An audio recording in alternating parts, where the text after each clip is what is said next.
ডাকসু নির্বাচনী প্রচারণার সময় আছে আর মাত্র 2 দিন, তাই ছুটির দিনেও হলে হলে গণসংযোগ চালাচ্ছেন প্রার্থীরা।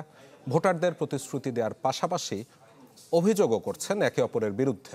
নির্বাচনের প্রধান রিটার্নিং কর্মকর্তা জানালেন যে ভোটদান পদ্ধতি নিয়ে কর্মশালা করবেন তারা।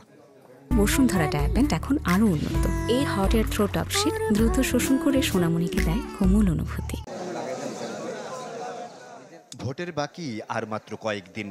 ছাত্র নেতৃত্ব গড়ে ওঠার আতুরঘর ডাকসু নির্বাচনে, তাই উচ্ছ্বাসের ছাপ প্রার্থী ও ভোটারদের চোখে মুখে।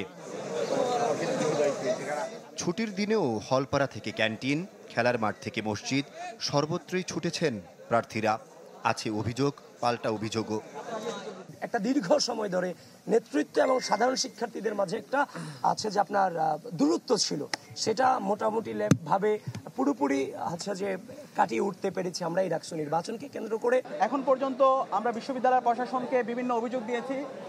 বিশ্ববিদ্যালয় প্রশাসন এখন পর্যন্ত কোনো কার্যকর উদ্যোগ গ্রহণ করেনি। গণ অভ্যুত্থান পরবর্তীতে যেই স্বপ্ন বাস্তবায়ন হওয়ার কথা, শিক্ষার্থীদের অধিকার আদায়ের প্ল্যাটফর্ম কার্যকর হওয়ার কথা, সেটা দীর্ঘ 1 বছর পরে সেটা বাস্তবায়িত হয়ে যাচ্ছে। আপনার কর্মপরিকল্পনা জিএস প্রার্থীদের কথার লড়াইয়ে উঠে আসে একে অপরের ইশতেহার আর প্রতিশ্রুতির চুলচেরা বিশ্লেষণ।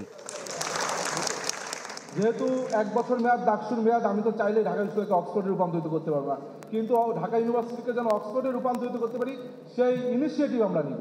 কাজ অনেকে অনেক কিছু বলবেন, অনেক বেশি কিছু বলা যায়, কিন্তু কাজ করবার পারবেন কিনা সেটা আপনি বুঝবেন তার প্রিভিয়াস ক্যাপাসিটি দিয়ে। ঢাকা বিশ্ববিদ্যালয়ে বেশিরভাগ নিয়োগই হয়েছে শিক্ষক নিয়োগ রাজনৈতিকভাবে, সেটাকে ভেঙে আমরা স্বচ্ছ শিক্ষক নিয়োগ ও শিক্ষক মূল্যায়ন পদ্ধতি চালু করতে চাই। এদিকে জিএস পদে আবু বাকেরকে সমর্থন দিয়ে সরে দাঁড়িয়েছে স্বতন্ত্র শিক্ষার্থী সংসদের মাহিন সরকার। সে যদি জিএস পদে নির্বাচিত হতে পারে, সেটি আমার বিজয় বলে সূচিত হবে। আমি আমার সমর্থন আবু বাকের মজুমদারের প্রতি ব্যক্ত করছি। এদিন বিকেলে নির্বাচনের সার্বিক পরিস্থিতি তুলে ধরেন প্রধান রিটার্নিং কর্মকর্তা। বলেন, রোববার শিক্ষার্থীদের ভোটদানের প্রক্রিয়া নিয়ে জানানো হবে। সেখানে আমাদের কমিশনের পক্ষ থেকে ছাত্রছাত্রীদেরকে আগ্রহী প্লাস ভোটদান কিভাবে হবে সেই বিষয়ে জ্ঞান দিবেন, নলেজ দিবেন।